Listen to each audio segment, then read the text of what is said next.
Chapter 10 of Four Girls at Chautauqua.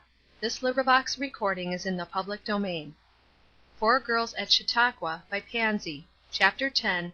How the Flitting Ended. As for Ruth Erskine, if she had been asked whether she was enjoying the day, she would hardly have known what answer to make. She could not even tell why the excursion was not in every respect all that it had promised in the morning. She had no realization of how much the atmosphere of the day before lingered around her, and made her notice the contrast between the people of yesterday and the people of today. Mrs. Smith, if she were a Christian, as her nephew insisted, was one of the most unfortunate specimens of that class for Ruth Erskine to meet, because she was a woman who entered into pleasure and fashion, and entertainments of all sorts, with zest and energy, and only in matters of religious interest seemed to lose all life and zeal. Now Ruth Erskine, calm as a summer morning herself over all matters pertaining to the souls of people in general, and her own in particular, was yet exceedingly fond of seeing other people act in a manner that she chose to consider consistent with their belief, therefore she despised Mrs. Smith for what she was pleased to term her hypocrisy. At the same time, while at Saratoga, she had quite enjoyed her society. They rode together on fine mornings, sipped their Congress together before lunch, and attended hops together in the evenings. Now the reason why Mrs. Smith's society had so suddenly palled upon her, and the words that she was pleased to call conversation became such vapid things, Ruth did not know, and did not for one instant attribute to Chautauqua; and yet that meeting had already stamped its impression upon her. From serene, indifferent heights she liked to look down upon and admire earnestness; therefore Chautauqua, despite all her disgust over the common surroundings and awkward accommodations, had pleased her fancy and arrested her attention more than she herself realized. It was her fate to be thrown almost constantly with Mrs. Smith during the day, and before the afternoon closed she was surfeited. She heartily wished herself back to the grounds, and found herself wondering what they were singing, and whether the service of song was really very interesting. One episode in her day had interested her, and she could not tell whether it had most amused or annoyed her. One of their party was conversing with a gentleman as she came up. She had just time to observe that he was young and fine looking, when the two turned to her, and she was introduced to the stranger. "Are you from Chautauqua?" he asked, speaking rapidly and earnestly. "Grand meeting, isn't it? Going to be better than last year, I think. Were you there? No? Then you don't know what a treat you are to have. I'm very sorry to lose to day. It has been a good day, I know. The program was rich, but a matter of business made it necessary to be away. It is unfortunate for me that I am so near home. If I were 200 or 300 miles away where the business couldn't reach me, I should get more benefit. Miss Erskine, what is your opinion of the direct spiritual results of this gathering? I do not mean upon Christians. No one, of course, can doubt its happy influence upon our hearts and lives. But I mean, are you hopeful as to the reaching of many of the unconverted, or do you consider its work chiefly among us?" Such a volley of words! They fairly poured forth! And the speaker was so intensely in earnest, and so assured in his use of that word "we," as if it were a matter that was entirely beyond question that she was one of the magic "we." She did not know how to set out to work to enlighten him. In fact, she gave little thought to that part of the matter, but, instead, fell to wondering what was her idea, whether she did expect to see results of any sort from the great gathering, and that being the case, what she expected. Spiritual results, she said to herself, and a smile hovered over her face. What were spiritual results? She knew nothing about them. Were there any such things? Eurie Mitchell, had such a question occurred to her, would have asked it aloud at once, and enjoyed the sense of shocking her auditor. But Ruth did not like to shock people; she was too much of a lady for that. "What proportion of that class of people are here, do you think?" she said at last. "Are not the most of them professing Christians?" "Precisely the question that interests me. I should really like to know. I wonder if there is no way of coming at it? We might call for a rising vote of all who loved the Lord. Could we not? Wouldn't it be a beautiful sight? An army standing up for him! I incline to your opinion that the most of them are Christians, or at least a large proportion; but I should very much like to know just how far this idea had touched the popular heart, so as to call out those who are not on the Lord's side. "They would simply have come for the fun of the thing, or the novelty of it," she said, feeling amused again that almost of necessity she was speaking of herself and using the pronoun they. What would this gentleman think if he should bring about that vote of which he spoke and happen to see her among the seated ones? "A wolf in sheep's clothing he would suppose me to be," she said to herself, "but I am sure I have not told him that I belong to the we at all. If he chooses to assume things in that way, it is not my fault." Apparently he answered both her expressed sentence and her thought. "I do not think so," he said earnestly. "I doubt if any have come simply for the fun or for novelty. There are better places in which to gratify both tastes. I believe there is more actual interest in this subject, even among the unconverted, than many seem to think. They are reasonable beings. They must think, and many of them, no doubt, think to good purpose. It may not be clear even to themselves for what they have come; but I believe in some instances, to say the least, it will prove to have been the call of the Spirit." Again Ruth felt herself forced to smile, not at the earnestness, she liked that; but there was her party, and she rapidly reviewed them: Marion with her calm, composed, skeptical views, indifferent alike to the Christian or unchristian way of doing things; Eurie, who lived and breathed for the purpose of having what in wild moments she called a high time; Flossy with her dainty wardrobe, and her dainty ways, and her indifference to everything that demanded thought or care. Which of them had been "called by the Spirit"? There was herself, and for the time she gave a little start. What had she come to Chautauqua for? After all, she was the only one who seemed to be absolutely without a reason for being there. Marion's avowed intention had been to make some money; Eurie's to have a free and easy time. Flossy had come as she did everything else, because "they" did. But now, what about Ruth Erskine? She was not wont to do as others did, unless it happened to please her. What had been her motive? It was strange to feel that she really did not know. What if this strange speaking young man were right, and she had been singled out by the Spirit of God? The thought gave her a thrill, not of pleasure, but of absolute nervous fear. What did she know of that gracious Spirit? What did she know of Christ? To her there was no beauty in him. She desired simply to be left alone. She was silent so long that her companion gave her a very searching review from under his heavy eyebrows, and then his face suddenly lighted as if he had solved a problem. "May I venture to prophesy that you have some friend here whom you would give much to feel had been drawn here by the very Spirit of God?" He spoke the words eagerly and with earnestness, but with utmost respect, and added: "If I am right, I will add the name to my list for special prayer. Do not think me rude, please. I know how pleasant it is to feel there is a union of desire in prayer. I have enjoyed that help often. We do not always need to know who those are for whom we pray. God knows them, and that is the needful thing. Good evening. I am glad to have met you. It is pleasant to have additions to our list of fellow heirs." How bright his smile was as he said those words!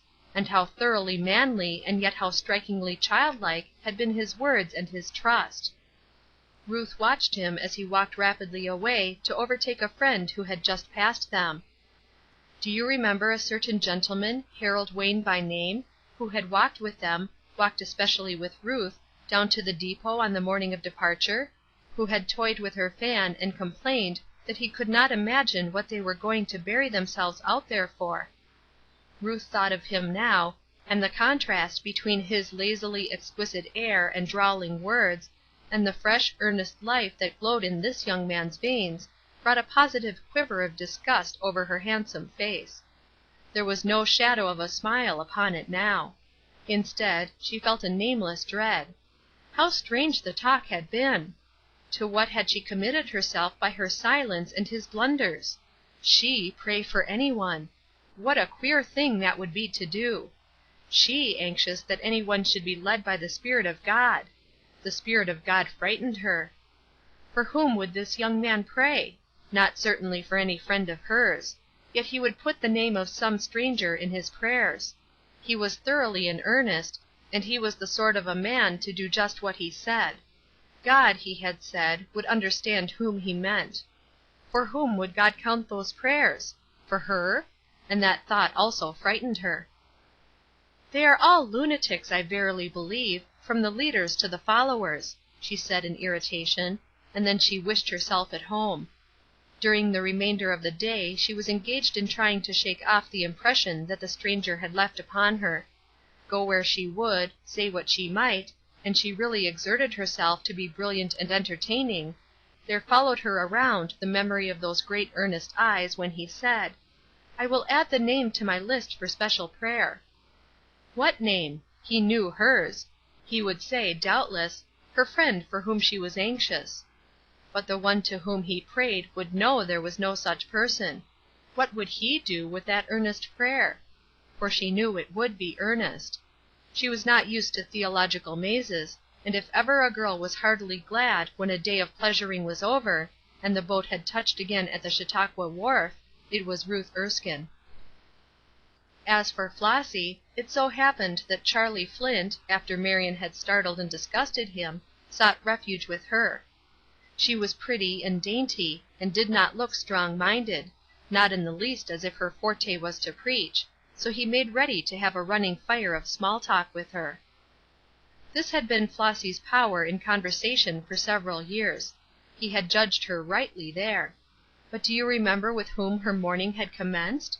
Do you know that all the day thus far she had seemed to herself to be shadowed by a glorious presence, who walked steadily beside her, before her, on either hand, to shield and help and bless?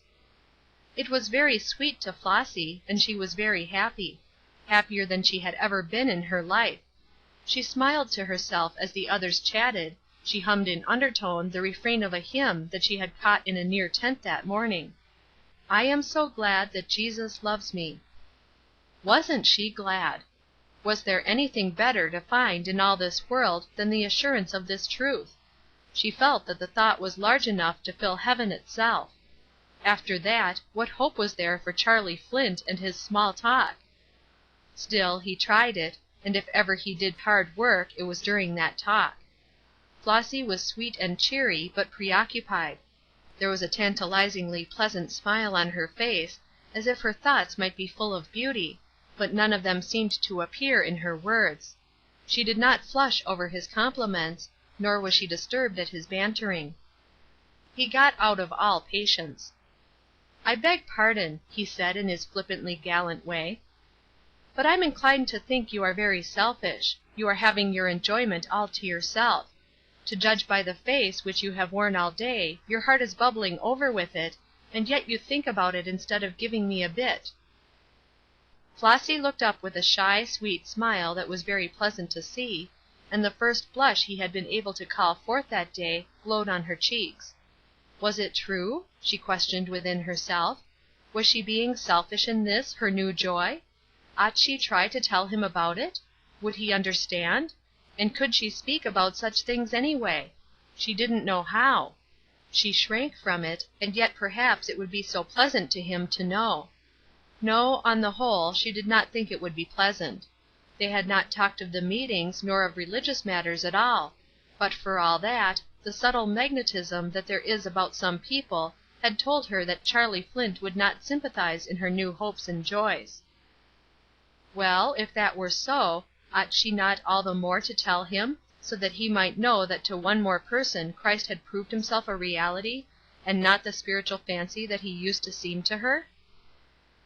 Flossy, you see, was taking long strides that first day of her Christian experience, and was reaching farther than some Christians reach, who have been practicing for years. Something told her that here was a chance of witnessing for the one who had just saved her. She thought these thoughts much more quickly than it has taken me to write them, and then she spoke. "Have I been selfish? I do not know but I have. It is all so utterly new that I hardly know how I am acting. but it is true that my heart has been as light as a bird's all day. The truth is, I have found a friend here at Chautauqua who has just satisfied me." "Have you, indeed?" said Mr. Charlie, giving, in spite of his well-bred effort to quell it, an amused little laugh. And in his heart he said, "What a ridiculous little mouse she is! I wonder if they have the wedding day set already, and if she will announce it to me?" Then aloud, "How very fortunate you have been! I wish I could find a friend so easily as that. I wonder if I am acquainted with him? Would you mind telling me his name?" And then Flossy answered just one word in a low voice that was tremulous with feeling, and at the same time wonderfully clear, and with a touch of joy in it that would not be suppressed. "Jesus." Then it was that the exquisite young fop at her side was utterly dumbfounded. He could not remember ever before in his life being so completely taken by surprise and dismay that he had not a word to answer. But this time he said not a single word. He did not even attempt an answer, but paced the length of the deck beside her in utter and confused silence, then abruptly seated her, still in silence, and went hurriedly away. Flossy, occupied with the rush of feeling that this first witnessing for the new name called forth, gave little heed to his manner, and was indifferent to his departure. He was right as to the one thing. Her love was still selfish. It was so new and sweet to her that it occupied all her heart, and left no room as yet for the outside world who knew not this friend of hers. They were almost at the dock now, and the glimmer of the Chautauqua lights was growing into a steady brightness. As she stood leaning over the boat's side and watching the play of the silver waves, there brushed past her one who seemed to be very quietly busy. One hand was full of little leaflets, and he was dropping one on each chair and stool as he passed. She glanced at the one nearest her and read the title, "The True Friend," and it brought an instant flush of brightness to her face to understand those words and feel that the friend was hers. Then she glanced at the worker and recognized his face. He had prayed for her. She could not forget that face. It was plain also that his eyes fell on her. He knew her, and something in her face prompted the low-toned sentence as he paused before her. "You have found the Father, I think." And Flossy, with brightening eyes, answered quickly, "Yes, I have." And then the boat touched the wharf, and the crowd elbowed their way out. There were two opinions expressed about that excursion by two gentlemen as they made their way up the avenue. One of the gentlemen was clerical and spectacled and solemn. "There go a boatload of excursionists," he said to his companion. "They come, as likely as not delegates, from some church or Sabbath school, and the way they do their work is to go off for a frolic and be gone all day. I saw them when I left this morning. That is a specimen of a good deal of the dissipation that is going on here under the guise of religion. I don't know about it. Sometimes I am afraid more harm than good will be done." The other speaker was Mr. Charlie Flint, and as he rushed past these two he said to his companion, "Confound it all! Talk about getting away from these meetings! It's no use. It can't be done. A fellow might just as well stay here and run every time the bell rings. I heard more preaching to-day on this excursion than I did yesterday, and a good deal more astonishing preaching, too." End of Chapter 10. Recording by Trisha G.